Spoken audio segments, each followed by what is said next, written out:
বিএনপির শীর্ষ এক নেতার সঙ্গে যোগাযোগের চেষ্টা ডিবি হারুনের। ছাত্র জনতার আন্দোলনের আওয়ামী লীগ সরকারের পতনের পর বিএনপির এক শীর্ষ নেতার সঙ্গে যোগাযোগের চেষ্টা করেছেন আলোচিত পুলিশ কর্মকর্তা হারুনুর রশিদ। আত্মগোপনের থেকে তিনি প্রবাসী এক বিএনপি নেতার সঙ্গেই যোগাযোগ করেন। ওই বিএনপি নেতাকে তিনি যে কোনো মূল্যে বিএনপির শীর্ষ নেতার সঙ্গে যোগাযোগ করিয়ে দিতে বলেন। সংশ্লিষ্ট সূত্রে এই তথ্য জানা গেছে। বাংলা ট্রিবিউনের নুরুজ্জামান লাবুর অনুসন্ধানে এই তথ্য উঠে এসেছে। এ বিষয়ে আরো তথ্য থাকছে আমাদের আজকের এই ভিডিওতে। রোববার ঢাকা মেট্রোপলিটন পুলিশের সদর দপ্তরে আনুষ্ঠানিকভাবে কার্যক্রম শুরু করলেও অতিরিক্ত কমিশনার হারুন সহ বিগত আওয়ামী লীগ সরকারের ঘনিষ্ঠ কোনো কর্মকর্তা উপস্থিত হননি। কর্মকর্তাদের বেশিরভাগই এখনো আত্মগোপনে রয়েছেন। আগামী বৃহস্পতিবারের মধ্যে সব পুলিশ অফিসার ও সদস্যকে নিজ নিজ কর্মস্থলে যোগদানের নির্দেশ দিয়েছেন স্বরাষ্ট্র উপদেষ্টা অবসরপ্রাপ্ত brigadier general M Sakhawat Hossain. তবে আওয়ামী লীগের ঘনিষ্ঠ পুলিশ কর্মকর্তাদের কর্মস্থলে যোগ দেয়া নিয়ে সংশয় রয়েছে। সংশ্লিষ্ট সূত্র জানায়, আওয়ামী লীগ সরকারের ঘনিষ্ঠ পুলিশ শীর্ষ অনেক কর্মকর্তা নানাভাবে বিএনপির শীর্ষ পর্যায়ের অনেক নেতার সঙ্গে যোগাযোগের চেষ্টা করছেন। অনেকেই পরিচিত আত্মীয় স্বজন বা বন্ধু বান্ধবীর মাধ্যমে যোগাযোগের চেষ্টা করেছেন। কর্মকর্তাদের কেউ কেউ চাকরি বাঁচানোর জন্য তদবির করছেন, কেউ কেউ মামলার আসামি হওয়া থেকে রেহাই পেতে চেষ্টা করছেন। সূত্র জানায়, অনেকেই সেফ এক্সিট পাওয়ার জন্য তদবির করছেন। এই কর্মকর্তার অনেকেই ভারত সহ ইউরোপ, আমেরিকা, মধ্যপ্রাচ্যের অনেক দেশের সম্পদ গড়েছেন।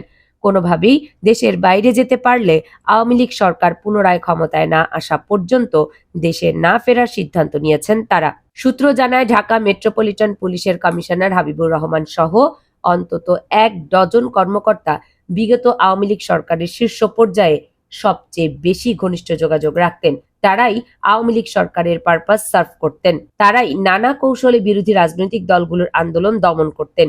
এসব কর্মকর্তা প্রায় প্রতিদিনই সন্ধ্যার পর একবার করে সাবেক স্বরাষ্ট্রমন্ত্রী আসাদুজ্জামান খান কামালের ধানমন্ডির বাসায় গিয়ে হাজিরা দিয়ে আসতেন। সংশ্লিষ্ট সূত্র জানায়, পুলিশের সব পর্যায়ে আওয়ামী পন্থী এ কর্মকর্তাদের নিয়ে নানা আলোচনা সমালোচনা হচ্ছে। পুলিশের মধ্যম পর্যায়ে কর্মকর্তারা বলছেন, আওয়ামী পন্থী এই কর্মকর্তারা সব সময় অতিরিক্ত বল প্রয়োগ করে বিরোধী রাজনৈতিক দলের আন্দোলন দমানোর নির্দেশ দিতেন। ঢাকার বাইরে পোস্টিং হওয়ার ভয়ে সবাই অন্যায় আদেশও মেনে নিতেন। ঢাকা মহানগর গোয়েন্দা পুলিশের দায়িত্বশীল এক কর্মকর্তা জানান, ডিএমপির অতিরিক্ত কমিশনার হারুনুর রশিদ ডিবিতে থাকাকালীন কয়েকজন মধ্যম সারির কর্মকর্তাকে নিয়ে একটি সিন্ডিকেট গড়ে তুলেছেন। রাজধানী ঢাকার বিভিন্ন এলাকায় আইন বহির্ভূত সব কর্মকাণ্ড নিজের অনুগত কয়েকজন কর্মকর্তাকে দিয়ে করাতেন। এই কাজে ডিবির সাইবার অ্যান্ড স্পেশাল ক্রাইমের কয়েকজন অতিরিক্ত উপকমিশনারও সম্পৃক্ত ছিলেন। তাদের দিয়ে বড় বড় ব্যবসায়ীকে ধরে নিয়ে বিপুল পরিমাণ অর্থ আদায় করতেন তিনি। একাধিক সূত্র জানায়, কোটা সংস্কার আন্দোলনকে কেন্দ্র করে বিপুল অর্থ আয় করেছেন আলোচিত পুলিশ কর্মকর্তা ডিবি হারুন। তিনি বিভিন্ন এলাকার বিএনপি পন্থী ব্যবসায়ীদের ডেকে এনে বা ধরে এনে ছাত্র আন্দোলনে ইন্ধন দেওয়ার কথা বলে অর্থ আদায় করেছেন। উত্তরার এক ব্যবসায়ীকে ধরে এনে তার কাছ থেকে ৮ কোটি টাকা নিয়েছেন বলে পুলিশের দায়িত্বশীল এই কর্মকর্তা জানিয়েছেন। এছাড়া বাড্ডায় রিয়েলাইজ গ্রুপের মালিক ডেভিড নামের এক ব্যবসায়ীকেও ছাত্র আন্দোলনে অর্থ সহায়তা ও ইন্ধনের অভিযোগে ধরে আনা হয়। পরে অবশ্য তাকে মামলা দিয়ে রিমান্ডও নেওয়া হয়েছিল। সূত্র জানায়, ডিবি হারুন বড় অঙ্কের অর্থ নিজের হাতে নিতেন না। তিনি দুবাইয়ে তার এক ঘনিষ্ঠ ব্যক্তির কাছে হুন্ডির মাধ্যমে অর্থ পাঠানোর কথা বলতেন। সেখান থেকে অর্থ চলে যেত মার্কিন যুক্তরাষ্ট্রে। সেখানে তার স্ত্রী ও সন্তান বসবাস করতেন। এসব অভিযোগের বিষয়ে একাধিকবার ফোনে যোগাযোগ করার চেষ্টা করা হলেও হারুন কল রিসিভ করেননি।